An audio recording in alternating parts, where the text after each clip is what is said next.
சிவசங்கரியின் 47 நாட்கள். அதில் 23வது நாள். அத்தியாயம் 15.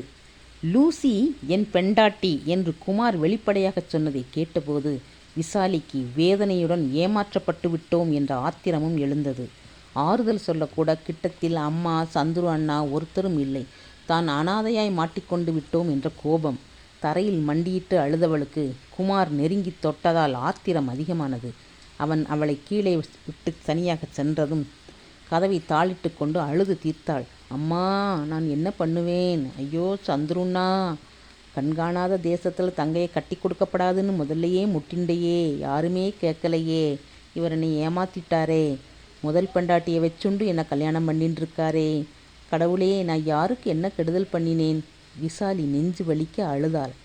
குமார் சாப்பிடவா என்று கூப்பிட்ட போதும் அவள் ஓய்ந்திருக்கவில்லை. பதில் கூட சொல்ல பிடிக்கவில்லை. பிறகு சொன்னபடி எங்கே கதவை உடைத்து கொண்டு வந்து விடுவாரோ என்ற பயம் எழ, நான் வரல என்று மட்டும் குரல் கொடுத்தாள். மேலும் ஒரு நாளிகை பொழுது தான் ஏமாற்றப்பட்டு விட்டதை எண்ணி குமுறியவளுக்கு அம்மாவை பார்க்க வேண்டும், அண்ணாவிடம் இருக்க வேண்டும் என்று தாபம் எழ, ஒரு தீர்மானத்திற்கு வந்தவளாய் எழுந்து கீழே போய் லிவிங் ரூமில் இருந்த குமாரிடம் என்னை ஊருக்கு அனுப்பிச்சிடுங்கோ என்று கேட்டுக்கொண்டாள். அழுது சிவந்த கண்களையும் மிளகாய்ப்பழமாயிருந்த மூக்கையும் பார்க்க பார்க்க குமாருக்கு பாவமாக இருந்தது. சின்ன பொண்ணு, ஏமாந்து போயிட்டோம்னு கோபம் வந்திருக்குது. நியாயம்தானே? வா விசாலி, இப்படி உட்காரு. நான் சொல்கிறத நிதானமாக கேளு. எனக்கு ஒன்றும் கேட்க வேண்டாம். என்ன ஊருக்கு அனுப்பிச்சிடுங்கோ. வெறும் வயத்தோடு இருக்கியே, காப்பியாவது கலந்துண்டு வரேன் இரு. குமார் எழுந்து போய் காப்பியை கொண்டு அவளிடம் கொடுத்தான். இந்த உபசரிப்பு, இந்த அன்பு, இந்த நிதானம்தானே அவளை இவன் பால் இப்படி பைத்தியமாக காதல் கொள்ள வைத்தது. இப்போதும் அவன் பேச்சை சற்று அமர்ந்து கேட்க இந்த பணிவிடை உதவியது. என்னமோ நடந்துடுத்து விசாலி, அதுக்காக இப்படி கோச்சுண்டா எப்படி? காஃபியை குடிக்காமல் பக்கத்தில் வைத்தாள் விஷாலி. நான் ஊருக்கு போகிறேன், என்னை அனுப்பிச்சிடுங்கோ என்றாள் மீண்டும். திரும்ப திரும்ப சொன்னதையே சொன்னா என்ன அர்த்தம்? நான் சொல்கிறதை பூரா கேளேன். வாண்டாம், எனக்கு எங்கள் அம்மா அண்ணாவை பார்க்கணும், என்னை அனுப்பிச்சிடுங்கோ. அழுகை பொத்து கொண்டு வந்தது. கோபத்தை அடக்கி கொண்டான் குமார். காஃபி ஆறறது, சாப்பிடு, அப்புறமா பேசலாம். குமார் சொன்னதை விஷாலி காதில் போட்டுக்கொள்ளவே இல்லை. தொடர்ந்து அழுதாள். காஃபி மேல் ஏடு படிந்து குளிர்ந்தது. நான் உங்களுக்கு 2வது பொண்டாட்டியாக இருக்க விரும்பலை, என்ன அனுப்பிச்சிடுங்கோ. அனுப்பிடுங்கோ அனுப்பிடுங்கோன்னா எப்படி? என்ன பக்கத்தாகமா? நினச்சா வர்றதுக்கும் நினச்சா போகிறதுக்கும். உன்னை உடனே அனுப்புறதுக்காகவா இத்தனை செலவு செஞ்சு கல்யாணம் பண்ணி இங்கே கூட்டிகிட்டு வந்தேன்? சொல்லு. பதில் பேசாமல் விக்கினாள் விஷாலி. உனக்கு இங்கே என்ன குறை? நீ ஆதிச்சபுரத்தில் வாழ்ந்த வாழ்க்கை இதை விட வசதியா என்ன? யோசிச்சு பாரு. விசாலி, நான் உன்கிட்ட ஆசையா இல்லையா? நம்ம ஊரில் மட்டும் 2 பெண்டாட்டிக்காரா இல்லையா? சின்ன விஷயத்துக்கு போய் இவ்வளோ ஆர்ப்பாட்டம் பண்ணுறியே. கொஞ்சம் அனுசரித்து நடந்துண்டா எல்லாம் சரியாயிடும். எனக்கு எங்கள் அண்ணாவை பார்க்கணும். விசாலி அவன் சொன்னதை மனசில் வாங்காமல் கேவினாள். விசாலி, கொஞ்சம் அழுகையை நிறுத்திட்டு நான் சொல்கிறதை கேளேன். வாண்டாம், உங்களுக்கு என் மேலே நிஜமாக ஆசை இல்லை. நீங்கள் என்னை ஏமாத்திட்டேள். எங்கள் ஆற்றுல பொய் சொல்லி ஏமாத்திட்டேள். சரி, நான் பண்ணது தப்பு தான். ஆனால் ஆசையிலேன்னு எப்படி சொல்லலாம்? உங்கள் அத்திம்பேர் ஞானத்துக்கிட்ட இருக்கிற மாதிரியா நான் உங்ககிட்ட நடந்துக்கிறேன்? என்மேல் உனக்கும் உன்மேல எனக்கும் ஆசையிலேன்னு சொல்லு பார்க்கலாம். உனக்கு முதல்ல வருத்தமாக இருக்கிறது நியாயம்தான். ஆனால் நாளையும் யோசிச்சு பார்த்தா உனக்கே புரியும். வாழ்க்கை நிம்மதியாக இருக்கணும்னா அதுக்கு பணம் வேணும். விசாலி, லூசிக்கிட்ட அது நிறைய இருக்குது. அதை நாம் அனுபவிக்கணும்னா கொஞ்சம் அனுசரித்து போனால் என்ன தப்பு? லூசி பேரை எடுத்ததுமே விசாலியின் துக்கம் அதிகமானது. எனக்கு பணம் வேண்டாம், ஒன்றும் வேண்டாம். என்னை எங்கள் ஆற்றுக்கு அனுப்பிச்சிடுங்கோ தயவு செஞ்சு. திரும்ப திரும்ப அதையே சொன்னால் எப்படி? கிளிப்பிள்ளையாட்டம். இது என்ன விளையாட்டா? 10,000 ரூபாய் எடுத்து வச்சாத்தான் இப்போ கிளம்ப முடியும். யோசிக்காமல் பேசக்கூடாது விஷாலி. குமாரின் பொறுமை குறைந்ததால் ஆத்திரம் குரலில் தெரிந்தது. சட்டென்று எழுந்து மாடிக்கு ஓடினாள் விஷாலி. குமார் தொடர்ந்து வந்து நிறுத்துவதற்குள் அறைக்குள் புகுந்து கதவை தாளிட்டு கொண்டு பெரிய குரலில் ஓவென்று அழத் தொடங்கினாள். குமாருக்கு நிஜமாகவே கோபம் வந்தது. அழுது தொலைக்கட்டும், எனக்கென்ன என்று முணுமுணுத்தவன் லிவிங் ரூம் சோபாவில் காலை நீட்டி படுத்து கொண்டான். கிராமத்து பெண்ணான விசாலியை வழிக்கு கொண்டு வருவது சுலபம் என்று நம்பியிருந்தானே, ஏன் இப்படி அதட்டினால் பணிவாள் என்று நினைத்தது நடக்கவில்லையே. மாலை மணி 6 நெருங்கிய போது லூசி வந்த பிறகும் இவள் இப்படியே இருந்தால் என்ன செய்வது என்ற பயம் எழ குமார் யோசித்தான். விசாலியின் போக்குப்படி பேசி அவளை வழிக்கு கொண்டு வர நினைத்து மாடிக்கு போனான். சரி விசாலி, நீ ஜெயிச்சுட்ட. உன்னை ஊருக்கு அனுப்புகிறேன். கொஞ்சம் கதவை திற என்று மெல்ல பேசி கதவை தட்டினாள். விசாலி நம்பி வெளியே வந்தாள். சாப்பிடாமல் பட்டினி கிடந்து அழுததில் சோர்ந்து போயிருந்தாள். உன்னை ஊருக்கு அனுப்பணும், அவ்வளவுதானே? ஆல்ரைட். ஆனால் நாம் பணத்துக்கு ஏற்பாடு பண்ணி டிக்கெட் வாங்க கொஞ்சம் நாள் ஆகும். நீ அது வரைக்கும் பொறுமையாக இருக்கணும். எதையும் கண்டுக்காமல் சாதாரணமாக நடந்துக்கணும். அப்படி செய்கிறேன் நீ சத்தியம் பண்ணால் நான் உன்னை திரும்ப ஊருக்கு அனுப்புகிறேன். எப்போ அனுப்புவேள்? அதான் சொன்னேனே, ஏற்பாடு பண்ணினப்புறம்னு. நாளைக்கு அனுப்புவேளா?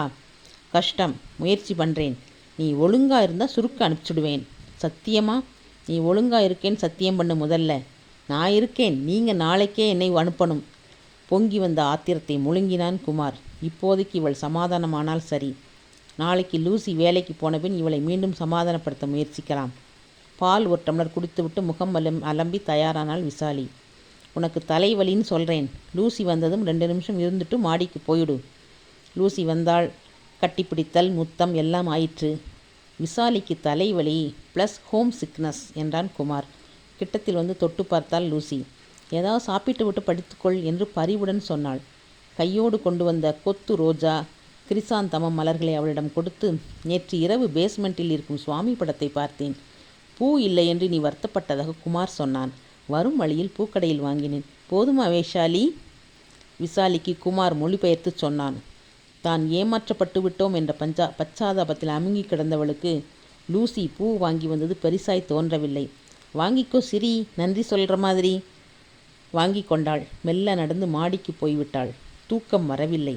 கண்களை மூடிக்கொண்டாள். குமார் தன்னை தொட்டதும் காதலித்ததும் தான் மயங்கியதும் உருகியதும் நினைவில் கூத்தாடின. மணியை பார்த்தாள் 10. இப்போ அவ ரூமில் இருப்பாரா? எங்கிட்ட செஞ்சதெல்லாம் அவகிட்டேயா?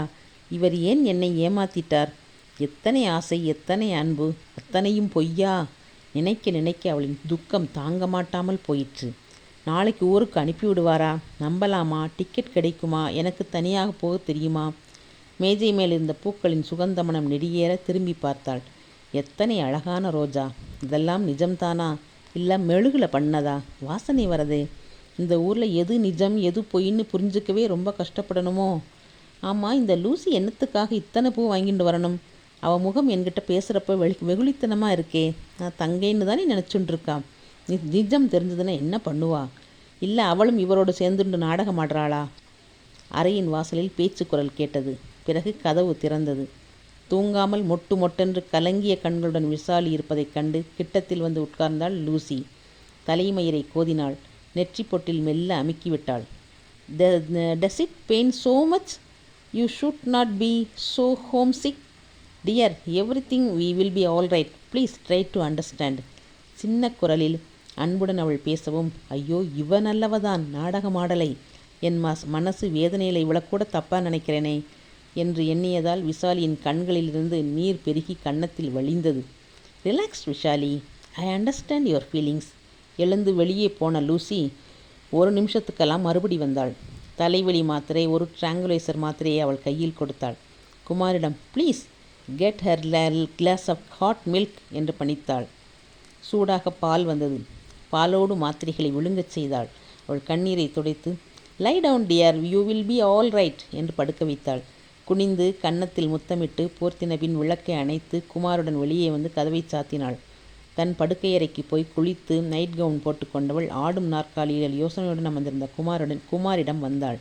உன் தங்கையின் நிலை எனக்கு புரிகிறது குமார். வாழ்க்கையில் எத்தனையோ கனவுகள் கண்டிருப்பாள். மணமாகும் முன் மாப்பிள்ளை இறந்தது அவளுக்கு அதிர்ச்சியாகத்தான் இருக்கும். இங்கு வேறு எல்லாம் புதுசாக இருக்கிறது. பாவம், நீ சொல்கிறது சரிதான் ஹனி. வீட்டு ஞாபகத்தில் கஷ்டப்படுகிறாள். சரியான தூக்கம் இல்லை. இன்னும் இந்த பகல் இரவு மாற்றத்தை அவள் அனுசரிக்க பழகவில்லை. என்ன அவசரம் டார்லிங், அவள் போக்குப்படி விட்டுவிடு. எதற்கும் கட்டாயப்படுத்தாதே. கண்ணை கட்டி காட்டில் விட்ட மாதிரி இருந்தால் அவள்தான் என்ன பண்ணுவாள்? நாளை மறுநாள் சனி ஞாயிறு. இந்த 2 நாள்களிலும் வெளியில் அழைத்து போய் ஷிகாகோவை காட்டி மனசை தேற்ற வேண்டும். பாவம், சின்ன பெண். மறுநாள் காலை லூசி வேலைக்கு புறப்பட்ட போது விஷாலி தூங்கிக் கொண்டிருந்தாள். அவளை அனுப்பிவிட்டு காஃபியுடன் மாடிக்கு போய் விஷாலியின் பக்கத்தில் உட்கார்ந்தான் குமார். காஃபியை சைட் டேபிளில் வைத்தான். துடைத்து விட்ட மாதிரி அழகான முகம், மொட்டு போன்ற உதடுகள், மரவட்டை போன்ற கரிய புருவங்கள், நீளமாய் வளைந்த இமைகள். விசாலியின் பரிசுத்தமான அழகு குமாரை பரபரக்கச் செய்தது.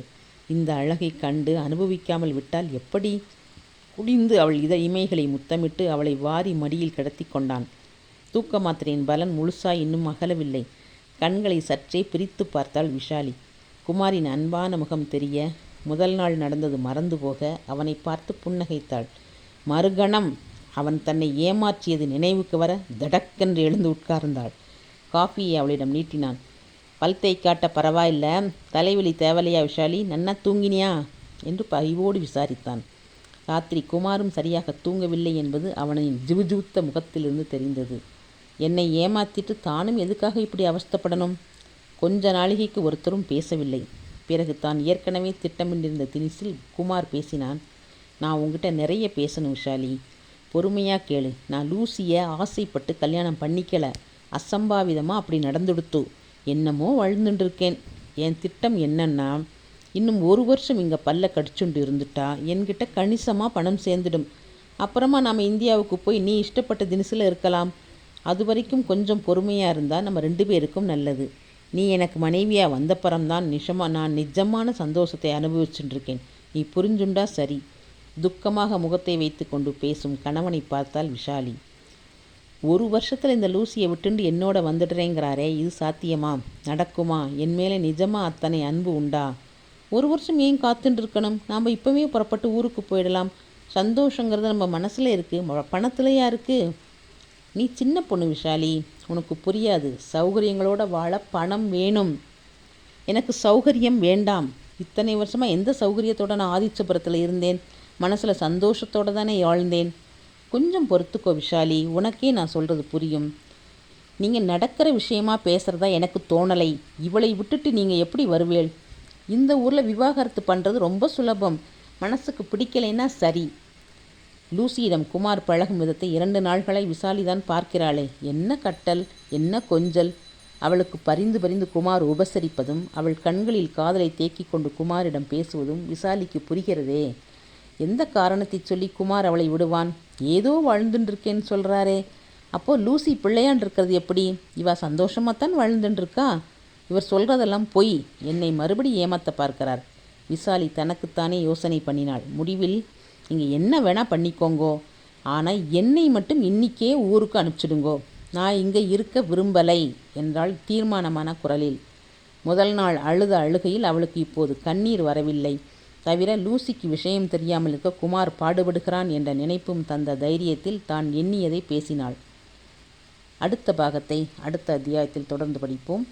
சப்ஸ்கிரைப் செய்து கொள்ளுங்கள் நண்பர்களே. சேனலின் பெயர் வாசிப்பவர் ராஜி ராமானுஜம். நன்றி.